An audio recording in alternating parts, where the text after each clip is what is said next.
Me parece que eu falei ou no primeiro ou no segundo simpósio, algo assim. Estive participando com vocês. Me parece que eu falei no texto de Efésios, irmãos. Acho que era uma mensagem relacionada à família. É isso mesmo, irmãos? É isso mesmo, não é? Pois bem, glória a Deus. E agora nós estamos aqui com a responsabilidade maravilhosa de falarmos a respeito de algumas doutrinas que são fundamentais para a nossa saúde espiritual, para a salvação das nossas almas eternas. Nós estaremos pensando sobre soberania, justiça, paciência e graça de Deus.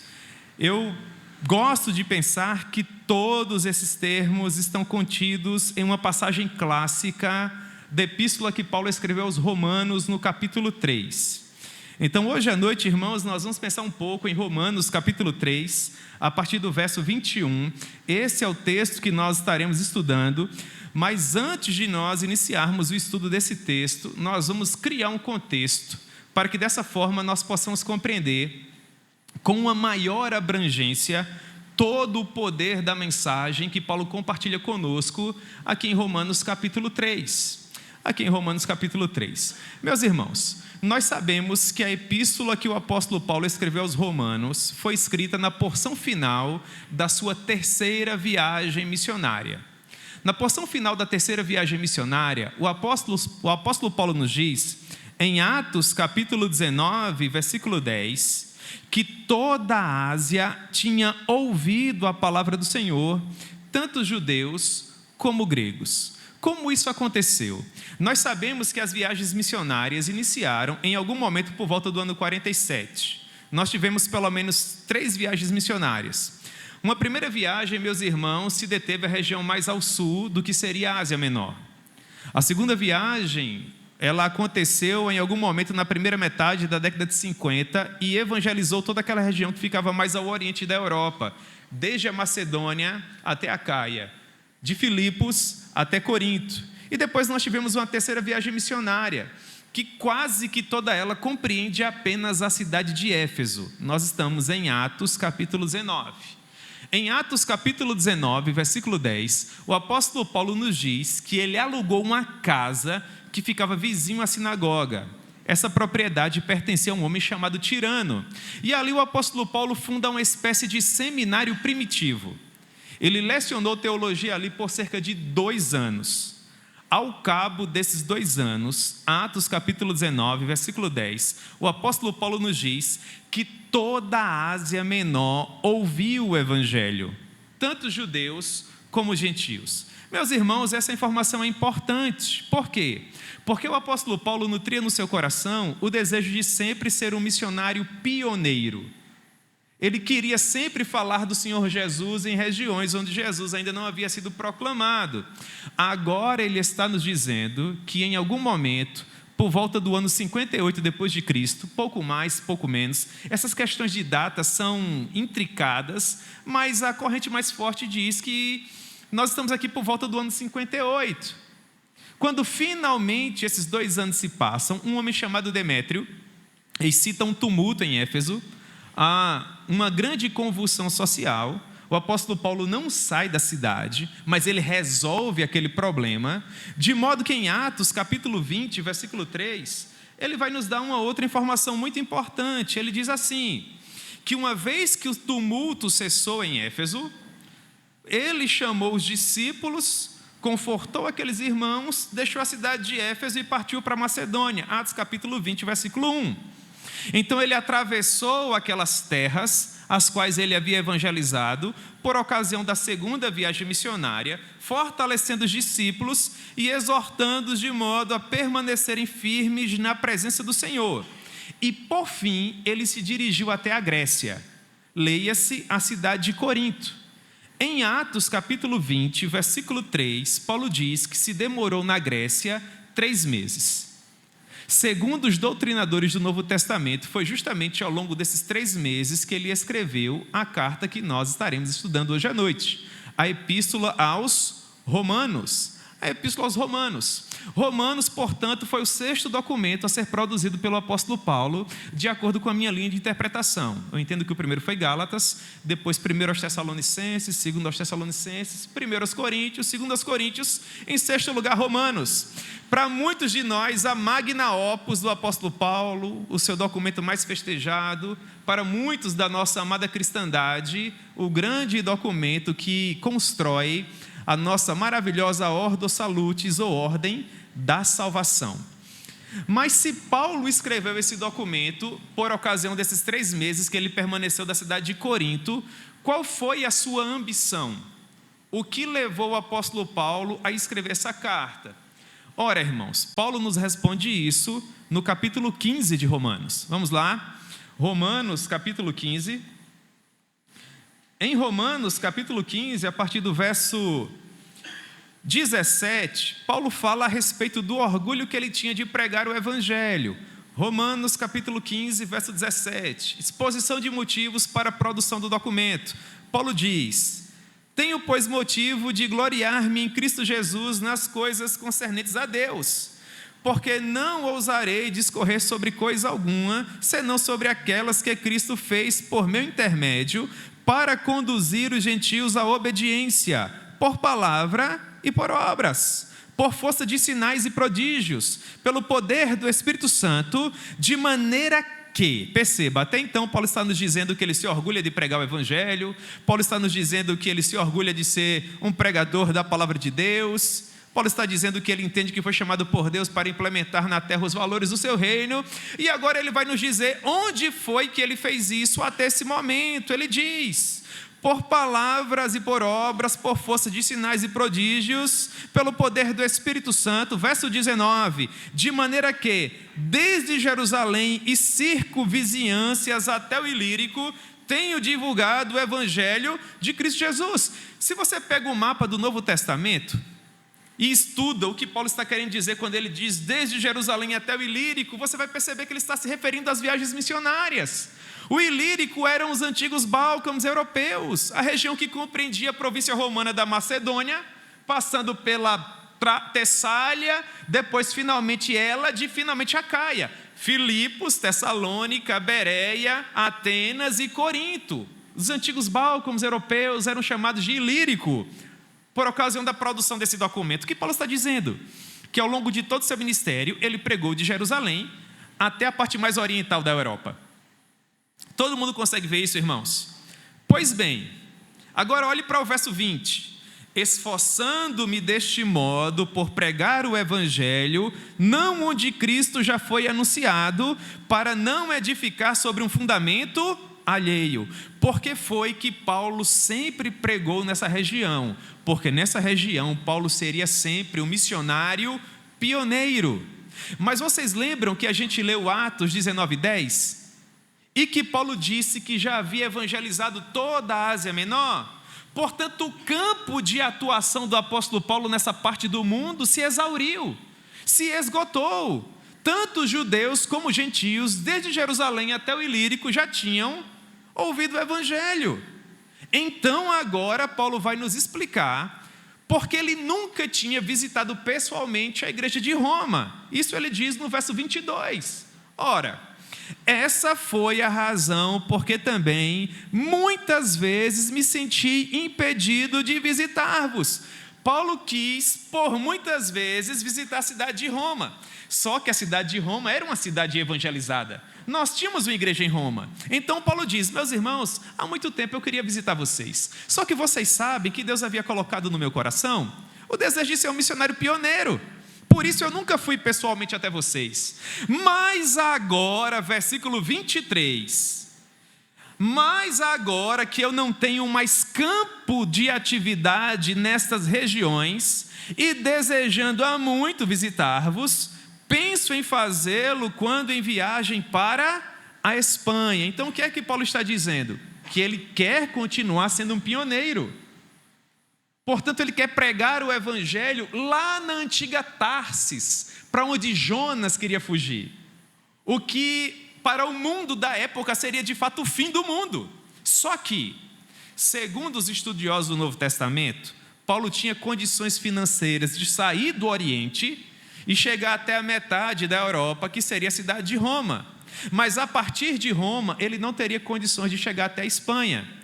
Então ele se propõe a escrever uma carta, que é a nossa amada epístola do apóstolo Paulo aos Romanos, com uma profunda convicção missionária, porque ele queria pregar o evangelho na Espanha. Mas ele se sentiu ressabiado de escrever uma carta para uma igreja que ele não conhecia pessoalmente, tão somente para pedir uma oferta missionária. Então ele nos diz, ainda em Romanos capítulo 15, e em Romanos capítulo 1, que aprouve a ele, sendo obviamente incitado pelo Senhor, compartilhar com os romanos aquilo que ele chamou de algum dom espiritual, uma doutrina teológica. Só que, concluam comigo, irmãos, Paulo não conhecia a igreja pessoalmente. Ele não sabia se a igreja era robusta teologicamente falando, ou se era uma igreja que ainda estava engateando nas principais doutrinas teológicas do evangelho. Então, quando Paulo pensou com seus botões qual doutrina compartilhar, ele finalmente teve uma ideia maravilhosa. Paulo preferiu compartilhar uma doutrina que é muito bem-vinda em qualquer congregação, quer seja ela robusta, quer seja ela uma congregação que está dando os seus primeiros passos. Qual doutrina seria essa, irmãos? O plano de salvação, começando com a depravação total do homem até a glorificação. É Romanos, do capítulo 1 ao capítulo 11. Vocês conseguem ver isso, irmãos? Pois bem, então agora Paulo está sentado na sua escrivaninha, ele está escrevendo um documento para uma igreja que ele não conhece pessoalmente. Mas Paulo tem tanta convicção acerca da maravilhosa verdade que ele está prestes a compartilhar, que já no princípio da carta ele levanta a sua principal tese, o seu principal argumento. Ele diz assim em Romanos capítulo 1, verso 16, ele diz: meus irmãos, eu estou prestes a compartilhar uma doutrina com vocês, que na minha maneira de ver é fundamental para a nossa salvação. E eu desde já quero dizer para vocês que, quer vocês deem credibilidade a essa doutrina, quer não, na minha maneira de ver, essa doutrina é o poder de Deus para a salvação de todo aquele que nele crê. Porque quer seja um gentio, quer seja um judeu, para finalmente ser salvo, essa pessoa precisa se apropriar dessa salvação por meio da fé. Pois não me envergonho do evangelho, porque o evangelho é o poder de Deus para a salvação de todo aquele que nele crê, tanto do judeu como do gentio, visto que a justiça de Deus se revela no evangelho de fé em fé, assim como está escrito. De que maneira o justo será salvo, irmãos? Por meio de quê? Por meio da fé. Esse é o grande argumento de Romanos. Justiça de Deus através da fé. Então Paulo não nos diz qual o objeto da nossa fé. Ele diz que nós somos salvos por meio da fé. Mas fé em quê? Ou melhor, fé em quem? Ora, antes de nos falar a respeito da nossa salvação, ele prefere falar a respeito da nossa condenação. Porque, convenhamos, nós só valorizamos o remédio quando sabemos exatamente qual é a doença. Quando, infelizmente, nós somos acometidos de um leve resfriado, às vezes nem remédio a gente compra. A gente sabe que o corpo vai combater. Toma uma sopa, toma um chá, faz um breve repouso, melhora, não é assim, irmãos? Em condições normais, melhora. Agora, quando a enfermidade é algo mais elaborado, quando o médico diz assim, preciso de melhores exames, quando ele passa a receita, tudo que a gente quer é comprar logo o remédio para a glória de Deus, né, irmãos? Para a glória de Deus. É óbvio, porque a gente sabe que a coisa requer um maior cuidado. Da mesma forma, Paulo sabia que a doutrina que ele estava prestes a compartilhar só seria valorizada se as pessoas reconhecessem desesperadamente quão perdidas elas estavam e como elas careciam da salvação que Deus estava compartilhando por meio da cruz ensanguentada. Então o que é que ele faz? E eu quero passar muito rápido por isso. No capítulo 1, ele prova para os gentios que eles estavam em condenação. E no capítulo 2 ele prova para os judeus. Por que é que ele separa a igreja em 2 capítulos? Porque a igreja romana, assim como a maioria das igrejas do primeiro século, era composta de 2 grupos: gentios, pessoas das mais variadas nações, e judeus. Por conta da antiga aliança, os judeus a essa altura ainda eram um povo sectário, ainda era um povo que se sentia especial em detrimento dos demais. Então Paulo, no primeiro momento, ataca o pecado dos gentios, e no segundo momento ataca o pecado dos judeus. Aí no capítulo 3, que é o capítulo que a gente vai gastar um pouquinho mais de tempo aqui, ele une os argumentos para nos provar que todo gênero humano, seja ele gentio, seja ele judeu, só encontrará salvação em um único caminho, que é quem, irmãos? Que é o Senhor Jesus Cristo. Amém? Então, muito bem, primeiro argumento do apóstolo Paulo no capítulo 1, ele vai dizer assim a partir do versículo 18, nós vamos passar rápido por aqui, eu só quero que você aprenda o conceito, tá bom? Pois bem, Paulo vai provar que os gentios estavam em condenação. Como ele faz isso? Ele faz isso através da criação. Por que ele usa a criação? Porque os judeus possuíam um código, que era a lei, mas os gentios não possuíam. Mas havia algo que nivelava todos os povos da terra. O que seria? A criação. A criação manifesta a glória de Deus. Vocês estão me acompanhando, irmãos? Então, através da criação, Paulo vai provar que Deus manifesta a sua glória e que a partir da manifestação dessa glória, os gentios eram, portanto, indesculpáveis. Então ele diz, Romanos 1,18, a ira de Deus se revela do céu, olha a ideia de criação, contra toda a impiedade e perversão dos homens que detêm a verdade pela injustiça. Quem é o ímpio? O ímpio é aquele que sabe fazer o bem e não faz, e mais, tem prazer em não fazer. Paulo diz que Deus está irado com os povos gentios, porque os gentios aprenderam quem é Deus, mas não o louvaram como Deus. Como foi que isso aconteceu? Ora, verso 19, aconteceu porque Deus se deu a conhecer a esses povos, Deus quis se manifestar. Irmãos, nós aprendemos isso nas primeiras aulas de teologia. O que é que nós conhecemos de Deus? Aquilo que aprove a Ele revelar. Não é assim? Pois bem, terceiro passo, como é que Deus se revela? Ora, versículo 20, Deus se revela através dos seus atributos, Deus se revela através do seu eterno poder e Deus se revela através da sua própria divindade, através dos seus atributos, através do seu eterno poder e através da sua própria divindade, Deus claramente se reconhece desde o princípio do mundo.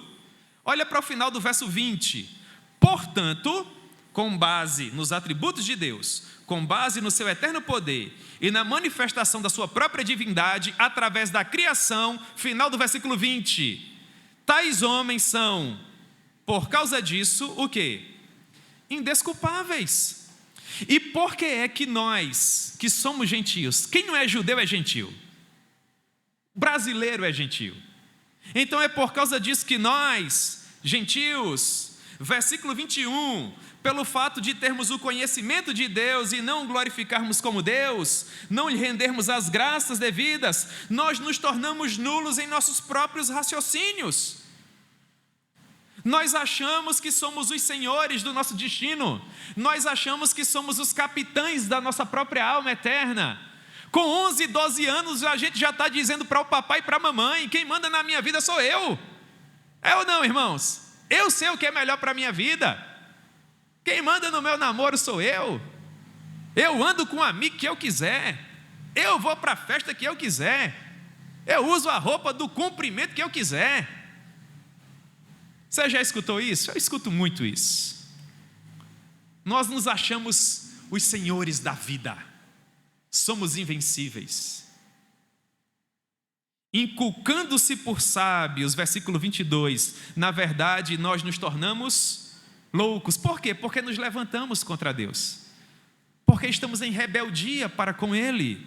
Nós mudamos a glória de um Deus que é incorruptível, versículo 23, em semelhança daquilo que é corruptível, e fabricamos os nossos próprios deuses, a semelhança de homens, de aves, de répteis, de quadrúpedes. nós colocamos um galinho de arruda por trás da orelha, amarramos uma fitinha no braço, nós temos o nosso sacrário em casa, com todo respeito, tá bom, irmãos? Só estou dando exemplos, amém? Criamos a maneira de nos relacionarmos com Deus. O que é que Deus faz quando nós nos comportamos dessa maneira? Olhe para o versículo 24. Olha como o versículo 24 começa. Por isso, o que significa esse por isso? Porque nós estamos agindo em impiedade? Porque nós reconhecemos a Deus, mas não o glorificamos como Deus? Porque nós pegamos um Deus que é incorruptível e o corrompemos através de imagens, através de réplicas, através de mandingas? Por isso, verso 24, Deus entregou tais homens à imundícia.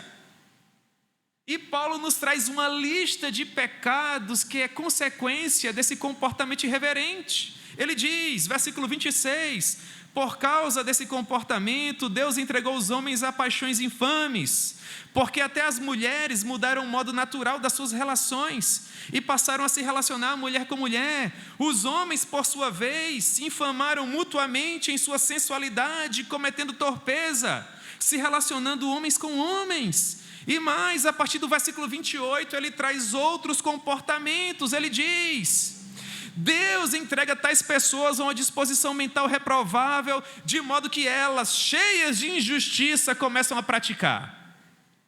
A partir do verso 29 do capítulo 1, malícia, avareza, maldade, inveja, homicídio, contenda, dolo, maldade, difamação, calúnia, aborrecimento de Deus, insolência, soberba. Irmãos, tem que tomar fôlego, é pecado demais. Presunção, invenção de males, desobediência aos pais, insensatez, perfídia, falta de afeição natural, falta de misericórdia.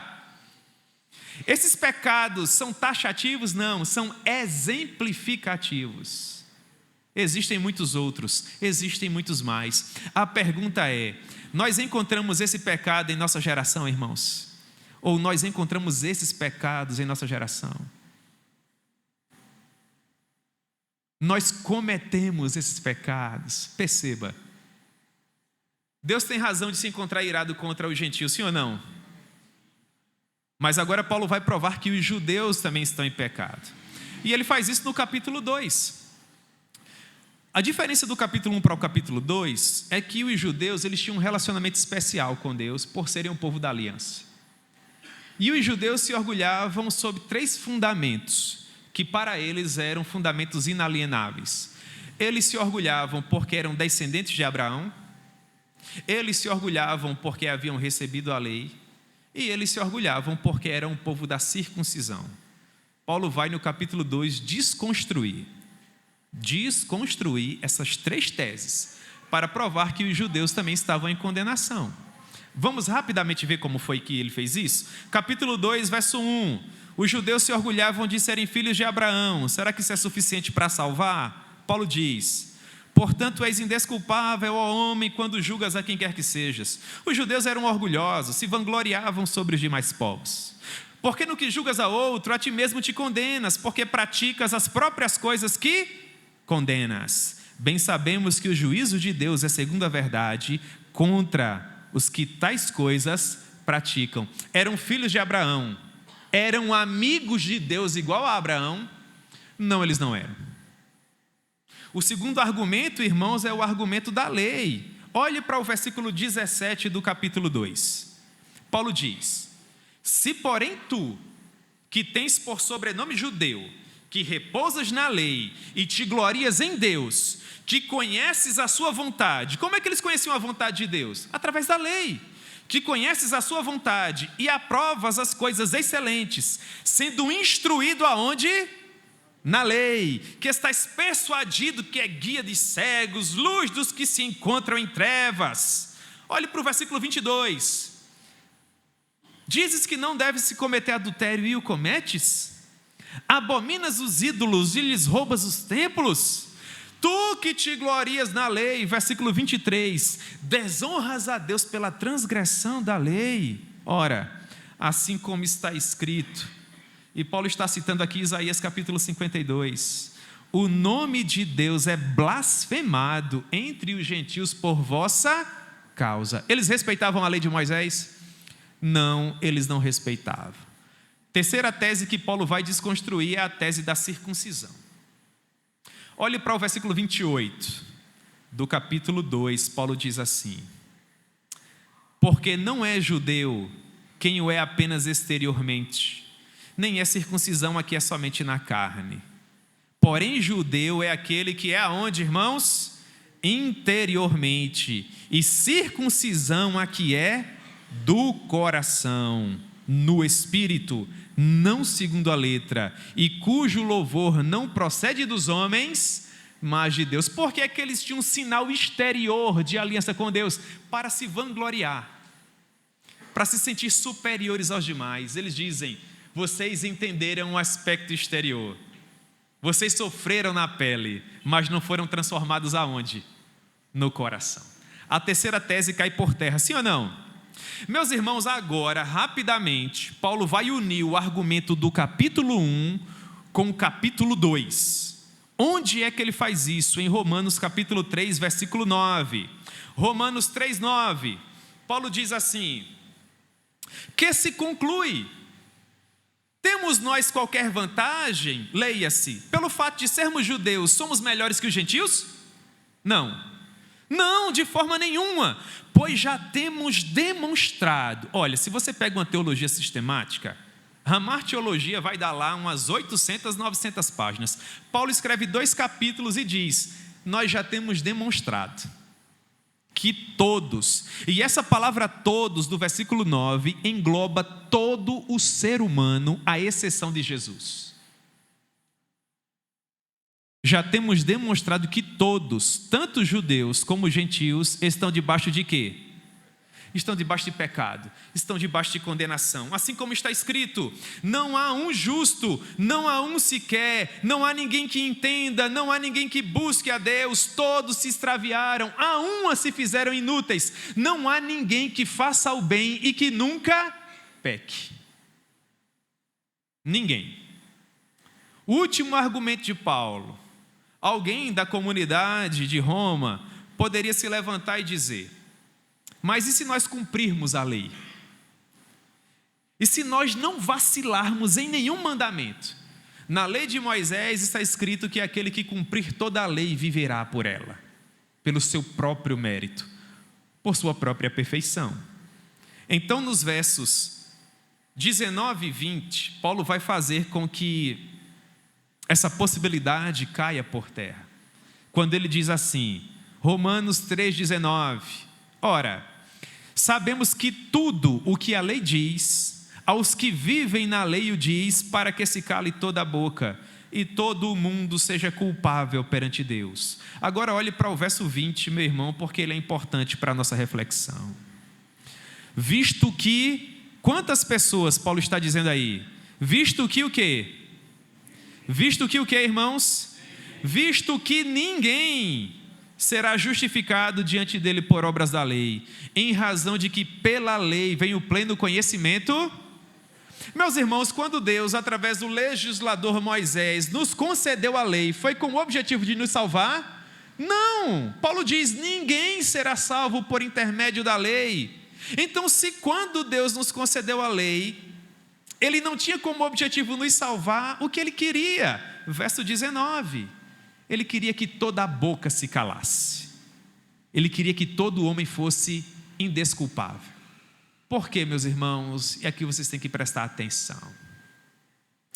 Porque quando Deus nos deu a lei, Ele estabeleceu um patamar de santidade tão elevado, mas tão elevado, que sabe quantos seres humanos poderiam cumpri-lo? Nenhum. E em último caso, nós não nascíamos perfeitos para poder partir da estaca zero e terminar a vida sem nenhum pecado, porque nós sabemos que somos formados em iniquidade e que em pecado nos concebeu as nossas respectivas mães. Porque em nossa natureza, no momento em que nós somos concebidos no ventre materno, ali nós já temos um pecador. Por quê?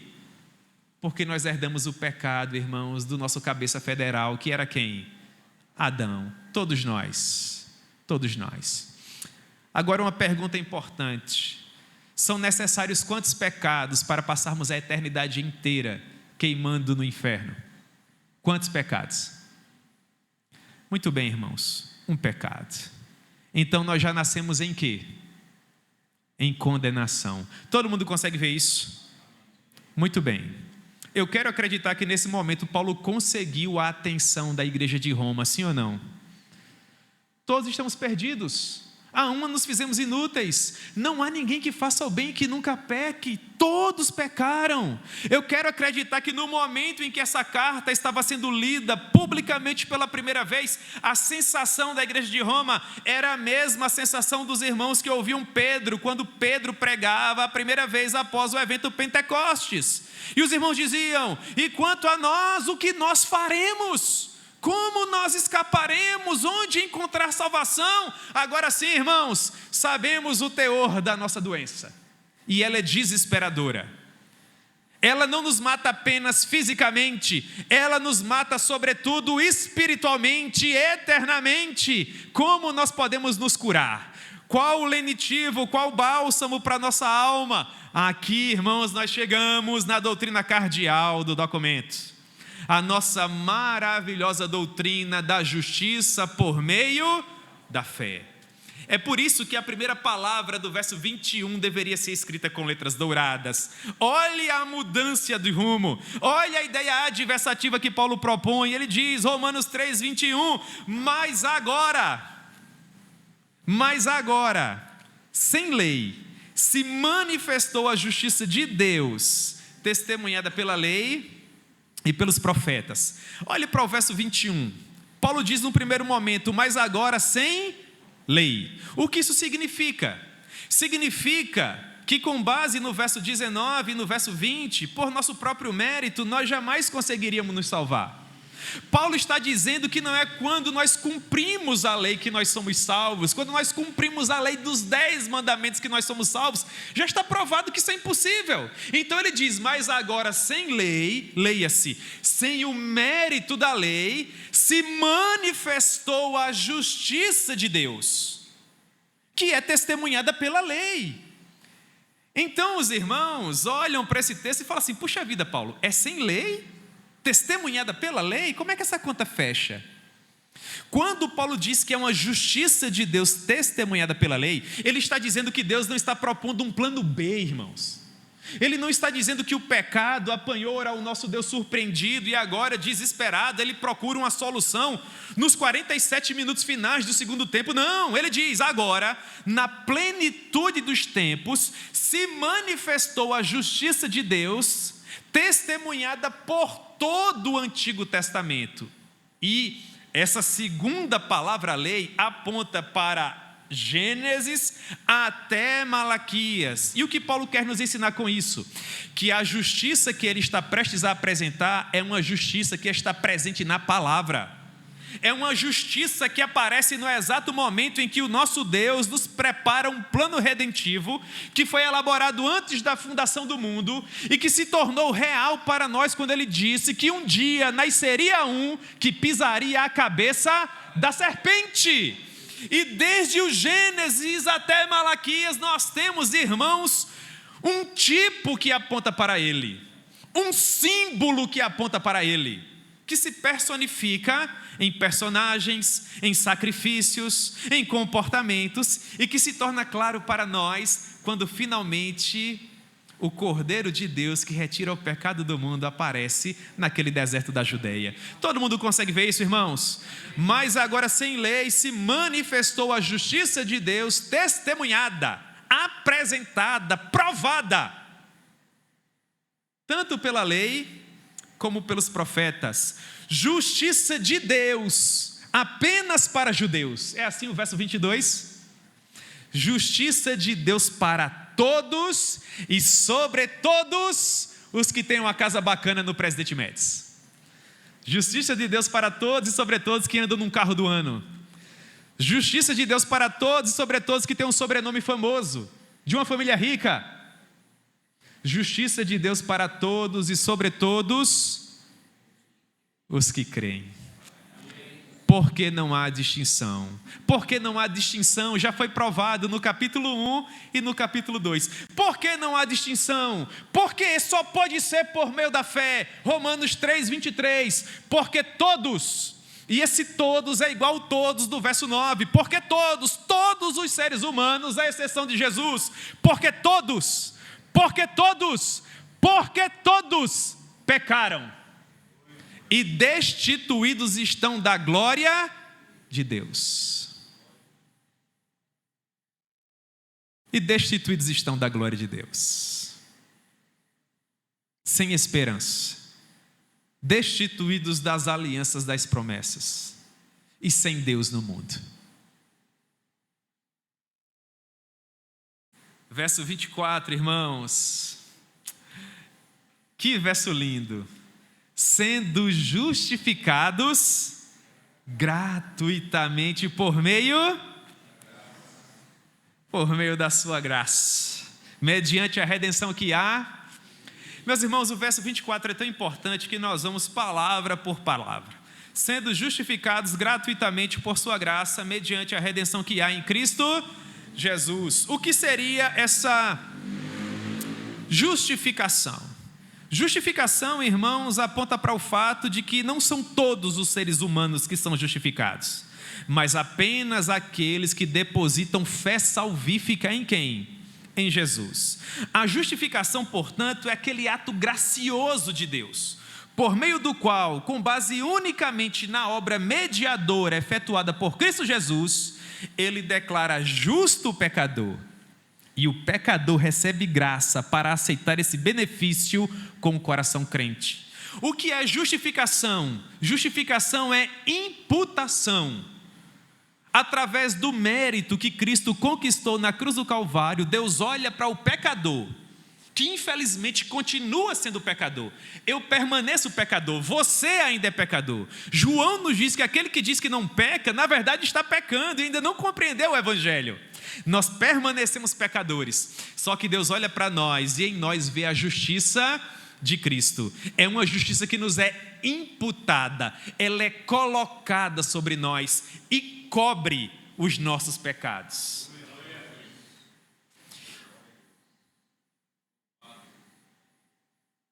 E como nós pagamos por isso?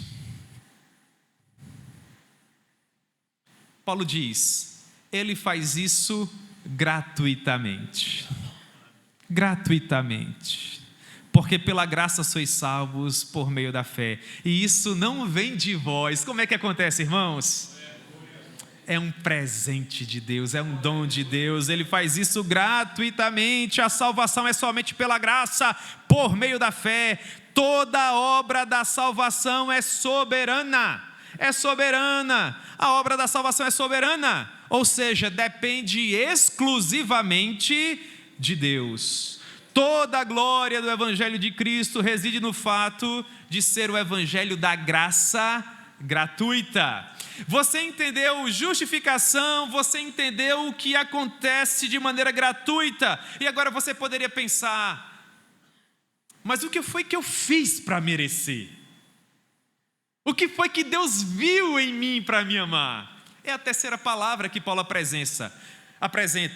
Gratuitamente por meio da sua graça. E nós nem precisamos olhar para o grego, não é, irmãos? Todo mundo sabe. O que significa graça? Graça é favor? Graça é favor imerecido. Graça é favor imerecido. Mas aqui, irmãos, nós entramos numa crise teológica. Por quê? Porque para que Deus seja de fato justo, Ele precisa punir o pecador. Então nos ocorre uma pergunta. Ora, se o homem não pode pagar o que deve a Deus, e se Deus não dispensa o pagamento, como é que Deus pode perdoar o pecador sem sacrificar a sua justiça? Se você conseguir compreender isso, meu irmão, não tenha dúvidas, você está salvo. Porque isso aqui é o coração pulsante da doutrina. Como é que um Deus que é santo e não varre a sujeira para debaixo do tapete, perdoa o pecador sem prejudicar a sua justiça? A resposta está nessa próxima palavra, redimindo. O que é redenção? O termo apolitrosis aponta, por exemplo, para um escravo que era propriedade de um senhor, que não tinha como libertar-se. Mas uma terceira pessoa paga o preço devido, sem que ele não mereça por isso. E ao invés de torná-lo novamente um mísero escravo, ele o torna família e o coloca em liberdade. Quem é que faz isso por nós, irmãos? Quer compreender essa doutrina?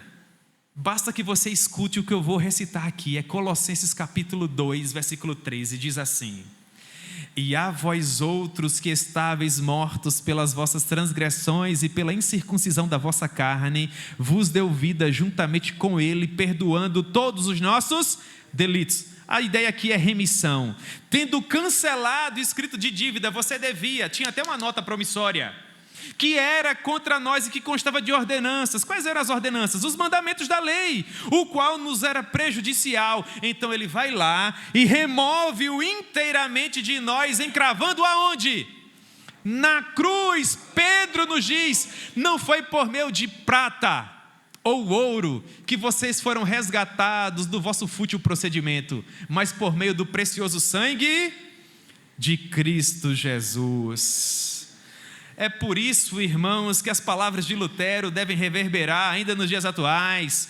Deus é conhecido e adorado na cruz. Todo o seu favor e graça nos são derramados por meio do corpo crucificado de Cristo na cruz. O que é redenção? Redenção é o resgate obtido por Cristo através do derramamento do seu sangue e da entrega da sua própria vida. Só há perdão de pecado se houver derramamento de sangue. Por quê? Porque Deus havia sido enfático: a alma que pecar, essa morrerá. No momento em que nós pecamos, Deus se torna irado. Como é que ele é apaziguado? Como é que um Deus 3 vezes santo é tranquilizado? Quando a justiça é feita. E a justiça só é feita quando o sangue é derramado.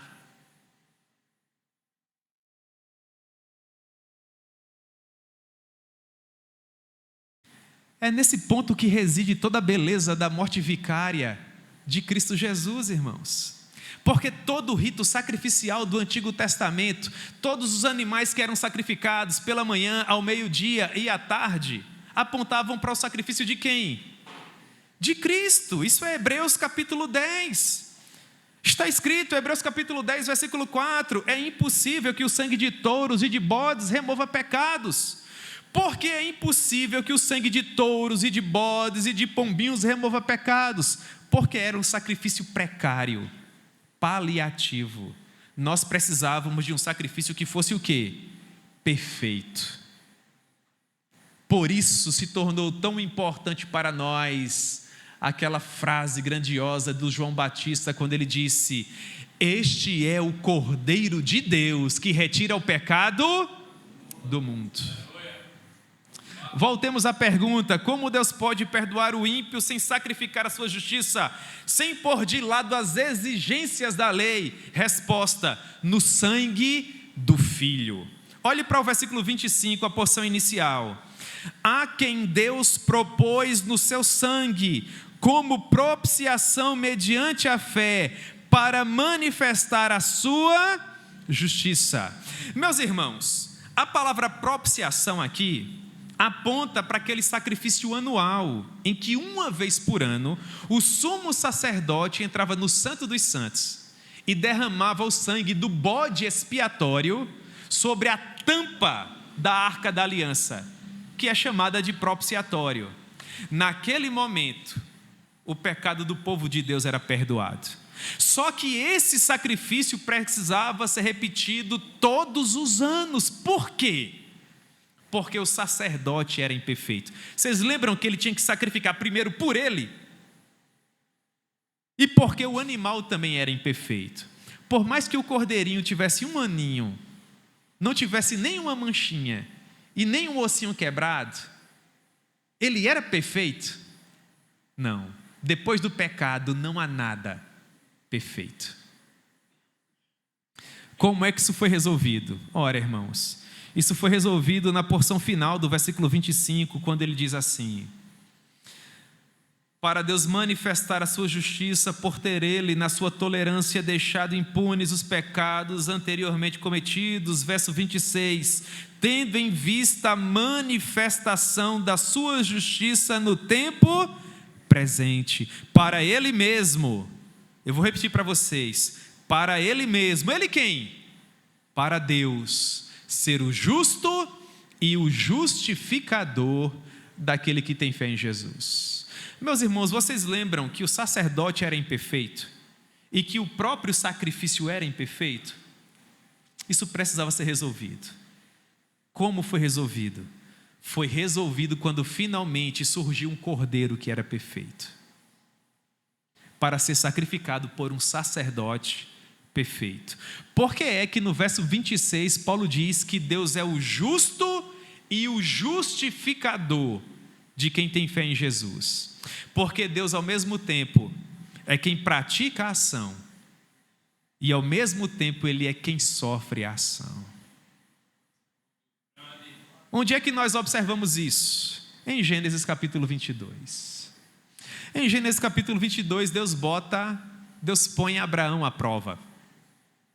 Abraão pega o seu filho Isaque, para nós ganharmos tempo, leva até aquele monte, amarra o garoto, o altar já estava preparado. Abraão levanta a mão bem alto, ele queria uma morte rápida, uma morte limpa. E quando ele estava prestes a matar o próprio filho. Quem aqui é pai ou avô? Você tem ideia do que algo assim significa para um pai? Ninguém tem ideia do que isso significa. E quando aquele homem estava prestes a baixar sua própria mão, ele ouviu uma voz poderosa que bradou dos céus dizendo: Abraão, Abraão, não faça nenhum mal a essa criança, porque agora eu sei que o seu coração é íntegro diante de mim. E quando Abraão olha para o lado, o que é que ele vê, irmãos? O que é que ele vê, irmãos? Ele vê um cordeiro. Ele retira Isaque e ele coloca quem no lugar?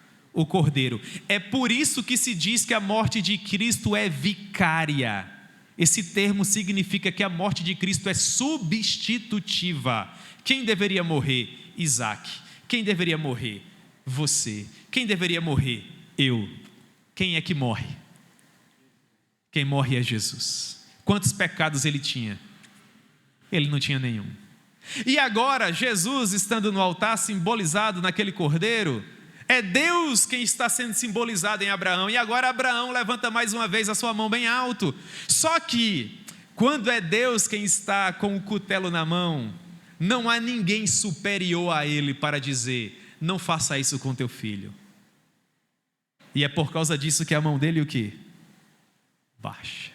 Porque a palavra dele não pode cair por terra. Um dia nasceria um que satisfaria a justiça de Deus e retiraria o pecado daqueles que foram comprados no seu sacrifício. O Cordeiro de Deus que retira o pecado do mundo. Agora olhe mais uma vez, com base em tudo isso que eu expliquei no verso 25 e no verso 26, para o capítulo 24. Com base nisso, nós vamos olhar para o versículo 24 mais uma vez. O que é que o versículo 24 nos diz, irmãos? Sendo justificados, nós merecemos ser justos? Não, Deus nos impõe a sua justiça. E Ele faz isso com base em quê? Ele faz isso gratuitamente. E o que nós fizemos para merecer? Absolutamente nada. Ele fez isso por meio da sua graça. Através de quê? Através da morte do seu próprio filho. Eu concordo com o apóstolo Paulo quando ele diz, irmãos, que verdadeiramente o amor de Cristo nos constrange. Sim ou não? É claro que sim. Muito bem. Nós estamos pensando acerca das seguintes palavras: soberania. Deus é soberano quanto à salvação. A salvação pertence a Deus. Nós estamos pensando sobre justiça. Deu para aprender, irmãos, a justiça de Deus aqui? Como é que Deus pune o pecador sem sacrificar a sua justiça? Nós estamos estudando sobre paciência de Deus, que querendo que nenhum daqueles se perdesse, foi longânimo, até que finalmente se tornou o justo e o justificador daquele que tem fé em Jesus. Soberania, justiça, paciência e graça. Irmãos, o termo é belíssimo. Até esse momento, e eu vou encerrar agora, irmãos, o homem, no que diz respeito à sua própria salvação, participou fazendo o quê? O que foi que a gente fez até agora nessa minha mensagem? Então olhe para o versículo 27, eu concordo com você, a gente não fez nada, o homem não participa, a salvação é um ato soberano. Olhe para o verso 27, o que ele diz? No que diz respeito à salvação, onde é que fica o orgulho do homem? Ora, o orgulho do homem no que diz respeito à salvação foi de todo excluído. Por que lei? Das obras? A gente coopera com a nossa salvação, irmãos? Não, claro que não, pelo contrário, pela lei da fé. Versículo 28, concluímos, pois, que o homem é justificado por meio da fé. Todo mundo concluiu da mesma maneira? Amém, meus irmãos? Concluímos, pois, que o homem é justificado por meio da fé. Então Paulo diz, essa fé é porventura somente dos judeus? Verso 29, não é? Não é também dos gentios? E ele próprio responde, é claro que também é dos gentios. Visto que Deus é um só, o qual justificará por meio da fé o circunciso, leia-se o judeu, e mediante a fé o incircunciso. Anulamos, pois, a lei pela fé? Não, de maneira nenhuma. Antes nós confirmamos a lei. A lei que no versículo 21, que nós já estudamos, e que diz respeito ao Antigo Testamento, de Gênesis até Malaquias, sempre esteve apontando para a pessoa de quem? De Cristo Jesus, que veio, que cumpriu a sua missão de uma maneira suficiente e eficaz, e que agora está sentado à destra de Deus, de onde virá para buscar e para julgar vivos e mortos, pela sua manifestação e pelo seu reino. 3 aplicações, irmãos, para nós orarmos hoje à noite. A primeira delas, para que nós possamos valorizar o antídoto, nós precisamos estar cientes de qual a gravidade da nossa doença. E nós compreendemos hoje à noite que tanto gentios como judeus estão sob a mesma ira de Deus. Portanto, através das palavras do apóstolo Paulo nos capítulos iniciais, nós concluímos que a nossa enfermidade é séria e ela nos leva à morte física e a morte espiritual. E a única maneira de tratar essa doença chamada pecado é através do antídoto chamado o sangue de Jesus. Porque não existe salvação em nenhum outro. Não existe nenhum outro nome dado entre os homens pelo qual importa que nós sejamos salvos, senão o nome de Jesus. Segunda aplicação, para que isso aconteça, nós precisamos abrir mão de todo o nosso mérito. E precisamos depender completamente do Senhor Jesus para a salvação. Ou nós nos entregamos completamente a Ele, irmãos, ou Ele não é de fato o nosso Deus. Ele é claro, quem não é por mim é contra mim, quem comigo não ajunta, espalha. Ou você está completamente nas mãos dEle, ou você ainda é o seu próprio Deus. Um grupo de pastores, certa vez, foi para um retiro. E havia um grande lago. E nós, sobretudo nós que somos aqui do interior, né, irmãos? Quando a gente vê um açude, quando a gente vê um lago, a gente já quer logo atravessar, pular do balde, é uma coisa preciosa. Os pastores não são diferentes, havia lá o pastor João, e o pastor João quis atravessar aquele grande lago, só que o João, como eu, não era atleta, coisa nenhuma. O João pulou no açude, pulou no lago, deu 2, 3 braçadas, sentiu logo uma cãibra, começou a se afogar, irmãos. E o João começou a tomar água. E o João subiu uma primeira vez, me ajudem, pelo amor de Deus, e o João desceu. O João subiu uma segunda vez, coitado, já estava ficando meio azul. E me ajudem, pelo amor de Deus, e mergulhou mais uma vez. Mas havia um pastor que era campeão de natação, era o pastor Paulo. E todo mundo começou a gritar, Paulo, vai lá, salva o João, Paulo, vai lá, salva o João. E o Paulo deu de ombros. O João sobe uma última vez, como que para se despedir dessa vida, irmãos. E ele clama mais uma vez por ajuda. Alguém se compadeça de mim, alguém me ajude. e foi sepultado pelas águas. Seria o fim do João.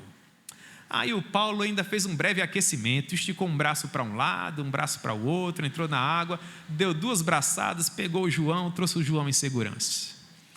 E os demais pastores ficaram todos eles muito chateados com o Paulo, porque o Paulo poderia ter ido antes, evitado tanto sofrimento, tanto desespero, tanta dor. E o Paulo respondeu assim: se eu tivesse ido enquanto o João ainda tinha forças, o João se agarraria comigo no instinto natural de sobrevivência e nós não teríamos uma morte, nós teríamos quantas? Nós teríamos 2. Só quando o João desistiu da própria vida é que eu pude salvá-lo. Nada em nossas mãos, irmãos, tudo nas mãos do Senhor. A sua família não deve ficar sob a sua responsabilidade, a sua família é responsabilidade do Senhor. As suas finanças não devem ficar sobre a sua responsabilidade, devem ser responsabilidade do Senhor. A sua vida não deve ficar sobre a sua responsabilidade, é responsabilidade do Senhor. A sua família não deve ficar sob a sua responsabilidade, é responsabilidade do Senhor. É por isso que nós somos mordomos, nada é nosso, tudo é dele. Nós só temos a benesse de poder administrar naquilo que ele nos permite. Amém, irmãos? Terceiro e último ponto: se há alguém hoje à noite que ainda não teve a oportunidade de viver essa experiência, de ter todas as áreas da sua vida completamente entregues às mãos do nosso maravilhoso Salvador, o desejo do meu coração é que o Espírito Santo nesse momento te leve até o sangue derramado na cruz, para que você possa encontrar vida e vida em abundância, para que você possa voltar para casa hoje à noite, gozando de uma paz que excede todo entendimento. Amém, meus irmãos? O que nós estivemos estudando hoje à noite aqui, soberania, ao Senhor pertence a salvação. Nós estávamos completamente perdidos. Justiça, como é que Deus perdoa pecadores sem sacrificar a sua santidade, a sua justiça? Ora, punindo o pecado na pessoa bendita de quem? De Cristo Jesus. Como é que Deus demonstra paciência quando em sua longanimidade, não querendo que aqueles que seriam comprados pelo Filho se perdessem, foi paciente até que finalmente ele se tornasse o justo e o justificador daquele que tem fé em Jesus. E como é que Deus manifesta a sua graça? Quando permite que aquele que não tinha pecados viesse para morrer em nosso lugar, para que nele nós encontrássemos vida, e vida é abundância, para a glória de Deus. Meus irmãos, vamos orar. Amém? Deus, nós te amamos com toda a força do nosso coração. Meu Deus, muito obrigado, ó Pai, pelo simpósio precioso, maravilhoso que o Senhor nos concedeu. Pai, nós realizamos um primeiro encontro. Amanhã, se o Senhor permitir, nós estaremos mais uma vez aqui para ouvir a Tua palavra, para entoar canções ao Teu glorioso nome, para termos o nosso coração elevado através de palavras de oração. E o desejo, ó Deus, do nosso homem interior é que através desses termos teológicos que são tão caros ao nosso coração, o Senhor possa continuar nos edificando, nos exortando, nos consolando, nos amparando, nos conduzindo. Tem misericórdia de nós, Senhor, e continua, meu Deus, realizando através de nós a Tua obra que é extraordinária, a Tua obra que é maravilhosa. É assim, meu Deus, que nós oramos e Te agradecemos por esta noite preciosa, em nome de Jesus, amém.